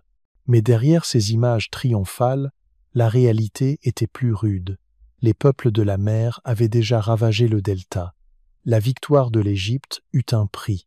Les ressources furent tendues à l'extrême, les réseaux d'échanges perturbés, et la famine rôda. Des documents plus tardifs montrent même des ouvriers égyptiens en grève. Faute de nourriture, un aperçu exceptionnel de vies ordinaires qui craquent sous la crise. Et pourtant, comparé à ses voisins, l'Égypte tint bon. Pourquoi? Certains invoquent la géographie. La vallée du Nil est plus facile à défendre, avec des déserts sur les côtés et le delta faisant barrière naturelle. D'autres pointent la force militaire, chars organisés, archers disciplinés, et les ressources encore abondantes que le Nil fournissait. Et, bien sûr, Ramsès lui-même voulait le mérite. Sa propagande le peignait en sauveur qui endiguait la marée. Le seul souverain restait debout, quand tous les autres tombaient. Malgré tout, l'échappée belle ne ramena pas la splendeur d'antan. Le royaume survécut, mais affaibli. Les temples restaient fiers, mais l'économie vacillait. Le commerce extérieur ne retrouva jamais vraiment son souffle. L'Égypte ne régnerait plus jamais sur la Méditerranée avec la puissance d'autrefois. En vérité, la victoire de Ramsès fut davantage un barreau d'honneur qu'un nouveau départ. Dans l'histoire plus vaste de l'effondrement de l'âge du bronze, cela signifie beaucoup. L'Égypte survécut là où les Hittites, les Mycéniens et Ugarites ne le firent pas. Mais cette survie eut pour prix le déclin. Les peuples de la mer n'ont peu être pas renversé l'Égypte, mais ils lui ont ôté sa primauté. La terre des pyramides et des hiéroglyphes glissa doucement à l'arrière-plan, tandis que de nouvelles puissances, armées de fer, se préparaient à s'élever. Pour ceux qui vécurent cette époque, le soulagement devait se mêler d'inquiétude. Imagine être paysan sur les rives du Nil, apprendre que les envahisseurs ont été repoussés, mais craindre malgré tout pour les réserves de grains. Imagine être soldat, fier de la victoire, mais voir ta solde retardée parce que le palais n'a plus de quoi payer. L'Égypte avait traversé la tempête, mais les fissures s'élargissaient. La victoire de Ramsès III sur les peuples de la mer est souvent racontée comme un triomphe, et d'une certaine façon, c'en fut un. Sans elle, l'Égypte aurait pu disparaître comme tant d'autres. Mais c'est aussi un rappel. Même les royaumes les plus solides restent fragiles quand le système du monde s'effondre. L'Égypte s'en sortit de justesse. Et dans cette survie étroite, on voit la dernière lueur de l'âge du bronze avant que l'obscurité ne laisse place à une ère nouvelle. Connexions brisées, routes coupées et économie en miettes. Imagine une toile tendue à travers le monde ancien des fils fins et brillants, reliant l'Égypte à l'Anatolie, la Grèce mycénienne à la Mésopotamie, Chypre au Levant. Sur ces fils circulaient l'étain et le cuivre pour fabriquer le bronze, le grain pour nourrir les villes, le vin, l'huile d'olive, les textiles, les pierres précieuses. Cette toile était la ligne de vie de l'âge du bronze, la première économie vraiment interconnectée. Mais que se passe-t-il quand ces fils se rompent? Quand les navires disparaissent des mers, quand les caravanes n'arrivent plus, quand les ports se taisent? C'est alors que des royaumes qu'on croyait éternels commencent à avoir faim, à s'affaiblir, à tomber. La puissance du monde de la fin de l'âge du bronze ne venait pas seulement de ses armées ou de ses palais. Elle venait du fait que tout était relié. Un roi mycénien pouvait siroter du vin venu de Crète, porter un bijou au lapis d'Afghanistan et aiguiser une lame faite avec de l'étain peut être venu d'Asie centrale. Ce degré d'interdépendance faisait tourner la tête et rendait le tout fragile. Brise un maillon, et toute la chaîne risque de céder. Les premières fissures apparurent en Méditerranée orientale. Ugarit, port grouillant sur la côte syrienne, nous a laissé des tablettes pleines de messages désespérés. Un marchand implore une protection, avertissant que des navires ennemis écument la mer. Un autre supplie d'envoyer du grain, écrivant que la famine a atteint sa ville. Ces lettres ne reçurent jamais de réponse. Pourquoi ? Parce que les royaumes vers lesquels Ugarit se tournait, Hittites, Égyptiens, Chypriotes, étaient eux-mêmes en train de sombrer. À travers l'Anatolie, les routes caravanières devinrent dangereuses, des groupes locaux se soulevant contre des maîtres affaiblis. Des pirates rôdaient sur les mers, profitant du chaos. Des ports entiers furent incendiés ou abandonnés. Sans flux constant de marchandises, les marchés s'effondrèrent. Difficile à imaginer aujourd'hui, mais pense à notre dépendance à l'expédition mondiale.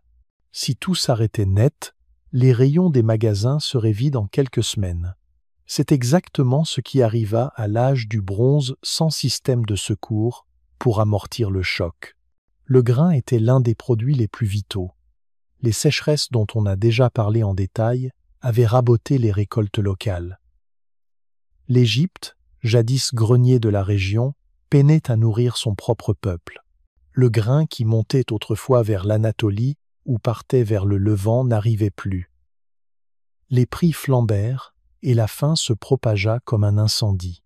Dans des archives palatiales, on lit que des gens vendaient leurs terres, même leurs enfants, pour survivre. Et puis il y avait le bronze lui-même. Sans approvisionnement régulier en étain, le cœur de la technologie de l'époque s'arrêta. Outils, armes, armures ne pouvaient plus être produits avec la même quantité ni la même qualité. Le système palatial, fondé sur le contrôle et la redistribution du bronze, perdit soudain sa raison d'être. Imagine une économie basée sur le pétrole qui se retrouve sans pétrole. Voilà l'échelle du désastre. Ce qui frappe encore plus, c'est la rapidité apparente. Pendant des siècles, le commerce avait servi de colle. Des scribes égyptiens notaient les cadeaux d'ivoire et d'or reçus.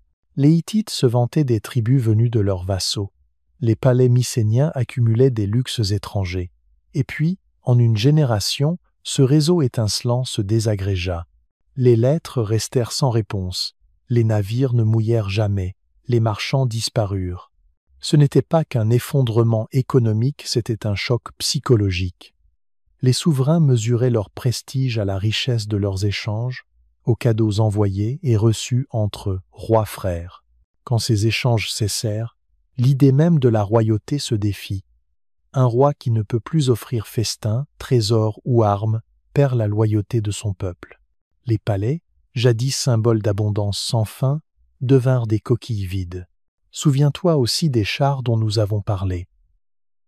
Ces machines de guerre exigeaient des flux constants de bronze, de grains et de chevaux.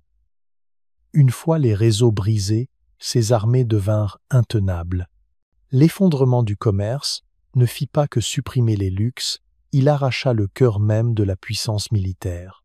Et pourtant, au milieu des ruines, on entrevoit de la résilience. Les communautés locales se recentrèrent. Des villages qui dépendaient d'un bronze importé passèrent peu à peu au fer, un métal qu'on trouvait plus près de chez soi. Le commerce ne disparut jamais totalement, mais il rétrécit. D'un système international, il devint échange à petite échelle. De ce monde rapetissé, les graines de l'âge du fer finirent par pousser. Malgré tout, le choc de la perte de ces liens est difficile à surestimer. Pour des gens qui avaient toujours vécu dépendants d'un vaste réseau de biens et d'idées, le silence des mers et le vide des routes durent ressembler à la fin du monde. Et, d'une certaine manière, ça l'était.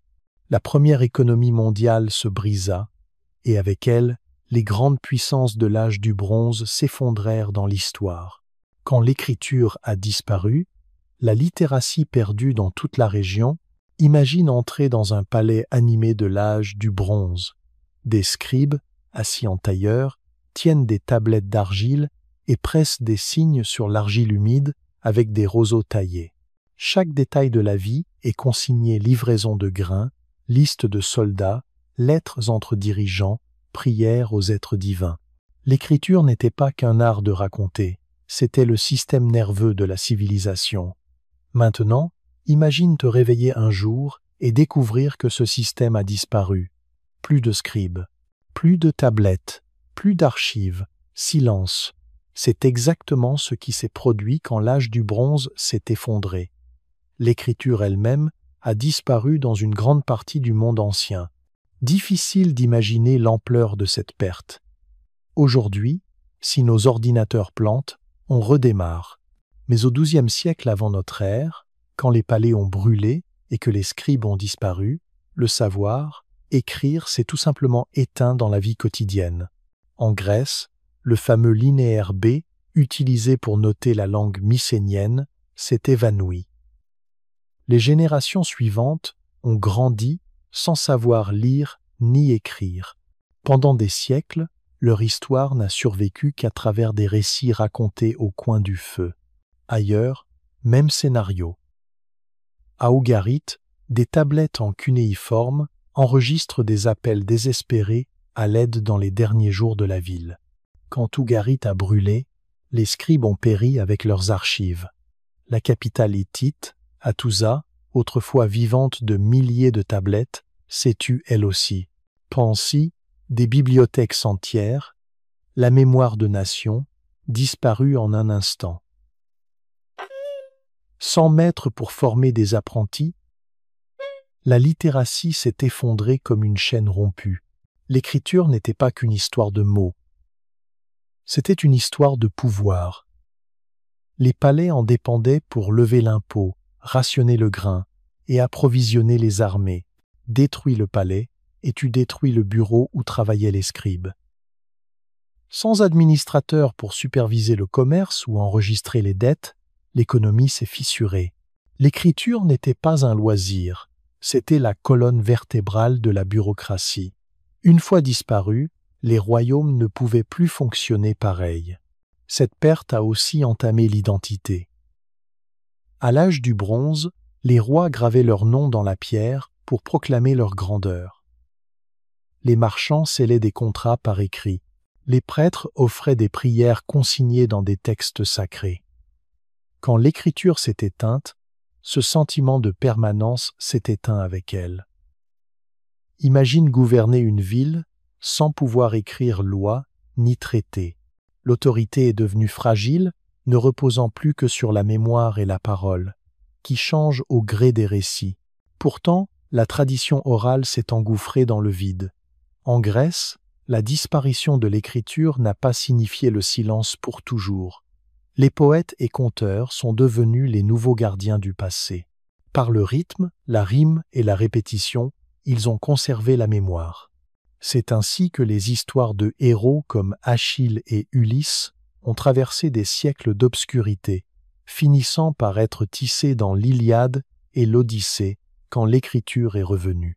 Paradoxalement, ces récits qui définissent l'identité grecque n'auraient être pas survécus s'ils étaient restés enfermés dans des tablettes palatiales au lieu de vivre dans la bouche des chanteurs. Malgré tout, ces siècles sans écriture ont été longs et lourds. Les archéologues parlent d'âge sombre pour une raison. Autour de la Méditerranée, la sophistication d'avant semble s'être éteinte. Le commerce a diminué, l'art s'est réduit et, sans archives, une grande part de la vie quotidienne demeure mystérieuse pour nous. On ne sait pas exactement comment les gens ont traversé ces années, comment ils ont tranché les conflits, comment ils ont mémorisé les dettes, ni comment ils ont transmis les savoirs locaux. Il ne nous reste que des fragments des tessons, des ruines calcinées, et l'ombre d'histoire sauvée par miracle. La disparition de la littératie se relie directement au grand effondrement que nous avons décrit. Souviens-toi des royaumes affamés où les pénuries de grains déclenchaient des émeutes. Sans écriture, impossible de suivre les rations efficacement. Souviens-toi des liens brisés quand les routes commerciales ont cédé. Sans contrats écrits, les marchands peinaient à reconstruire la confiance. Et souviens-toi des palais grecs incendiés.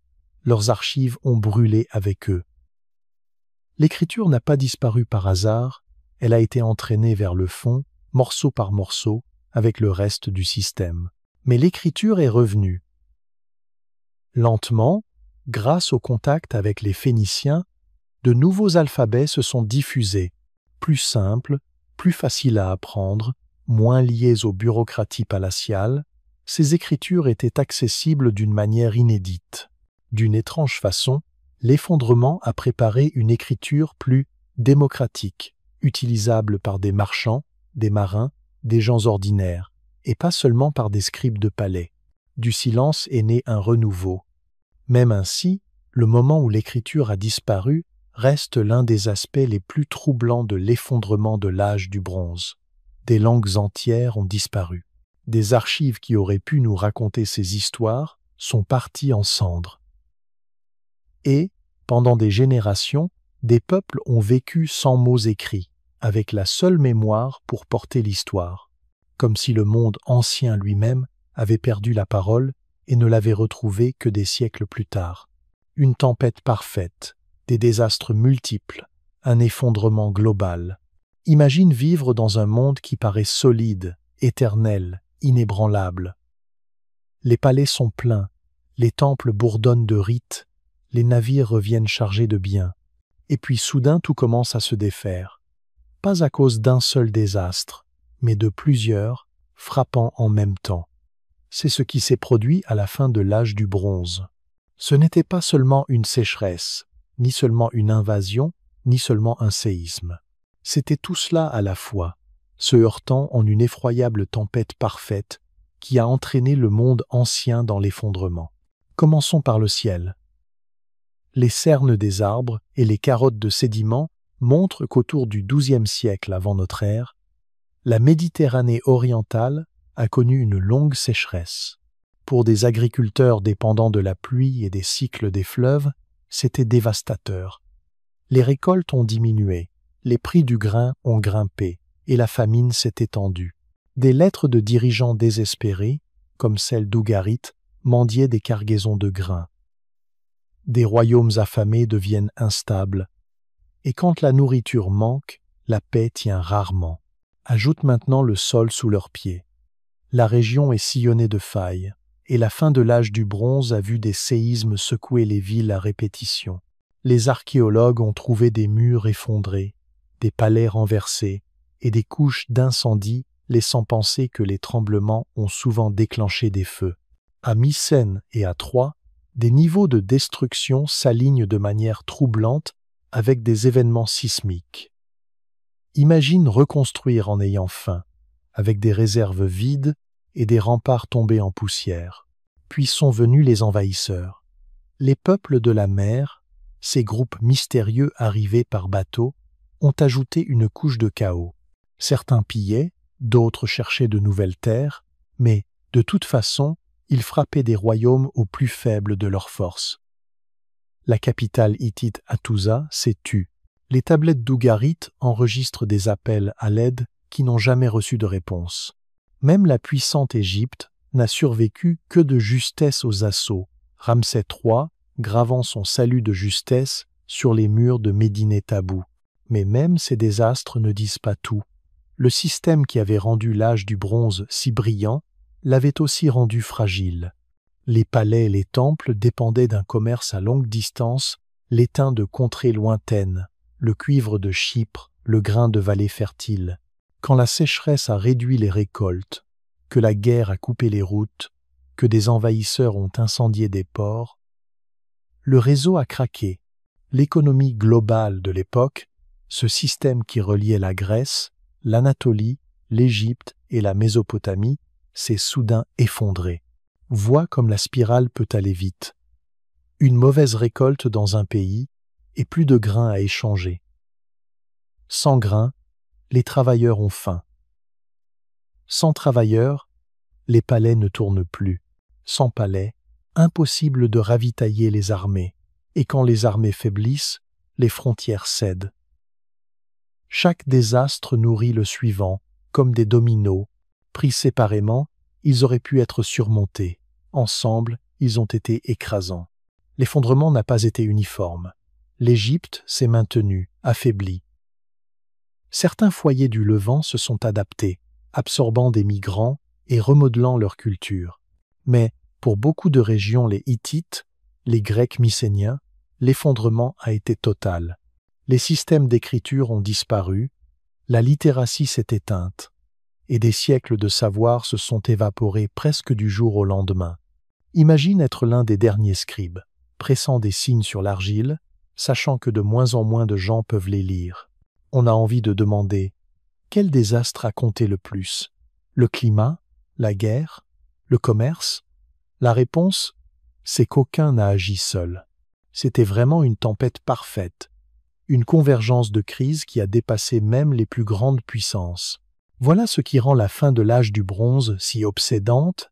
Elle montre comment des pressions multiples, supportables séparément, peuvent, ensemble, devenir irrésistibles.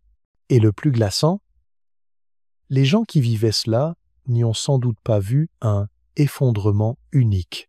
Pour eux, c'était une suite d'épreuves, une mauvaise récolte, un séisme, une attaque venue d'ailleurs.